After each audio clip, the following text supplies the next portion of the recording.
Susie Chocolate here. So I'm just trying this flapjack recipe. I hope it's going to work. It's 6 bananas, 375 grams of oats, 75 grams of chocolate chips, or I've just chopped some chocolate up, dark chocolate I've used, and then it is 4 tablespoons of pancake syrup by Sweet Freedom, which is low calorie, and a little bit of cinnamon.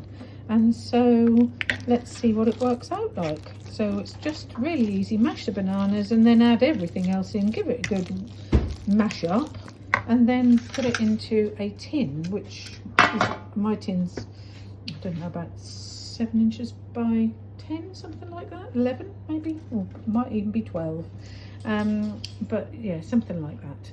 And I'm now going to jam that in there, press it all down, and then it goes into the oven on a 160 fan for about 20 minutes, and then we'll see what it's like. So there it is, all pressed into the tin, and that really fills that nicely. It's going to be lovely and thick. It's now going in the oven, 160 fan for 20 minutes. So look at these, they turned out really good, and they're really quite chunky. Sorry, the chocolate's still melt. I've just taken them out of the oven, so the chocolate's still soft, but they look really good. I think they're going to be great. Made 16 bars, the recipe, and so there's 14 on there, and there's 2 extras over there.